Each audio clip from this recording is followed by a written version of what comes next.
தொடர்ந்து நம்ம திதி தேவதைகளை பார்த்துட்டு வரோம். அந்த வகையில் இன்னைக்கு வந்து வளர்பிறை அஷ்டமியில் வந்து இத்வரிதா. ஸோ இத்வரிதா யார் பார்த்தீங்கன்னா கருநீலத்தோட தோற்றம் அளிக்கிறாங்க. ஆபரணங்கள் போட்டு இருக்கிறதே வந்து 8 கடுமையான நீளமான பாம்புகள் தான். ஸோ அந்த பாம்புகள் பெயர் பார்த்தீங்கன்னா வந்து அனந்தம், வாசுகிம், சேச்சம், பத்மநாபம், சகம்பலம், சங்கபாலம், ருத்ராட்சம், தட்சகம், காளியம் ததா.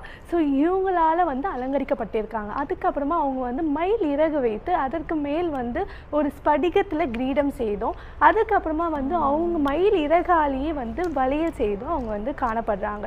ஸோ இந்த அம்பாவை நம்ம வழிபடும் போது எப்பேற்பட்ட துன்பத்தையும் போக்கி தரா, எப்பேற்பட்ட நோயில் பிணியிலேருந்தோ நம்ம விடுவிக்கலாம். ஸோ இது மாதிரி ஒரு அற்புதமான திதியில் வந்து இத்வரிதா தேவதையை நீங்கள் மனசார நினச்சி அதற்குரிய ஒரு களம் போட்டுட்டு நீங்கள் இந்த மந்திரத்தை சொன்னீங்கன்னா நம்மளுக்கு நோய் இருந்தாலும் அது விலகிடும். அப்புறமா நம்மளுக்கு வீட்லேயே வந்து மன நிம்மதி, மன சந்தோஷம் தரும். ஸோ இந்த 15 திதி தேவதைகளும் இவங்க வந்து ரொம்ப சீக்கிரமாக விரைவாக வந்து நம்மளுக்கு ஒரு சொல்யூஷன் தரக்கூடிய தேவதையாக திகழ்கிறாங்க. இன்னும் நிறைய திதிகளோடு நான் உங்களை சந்திக்கிறேன்.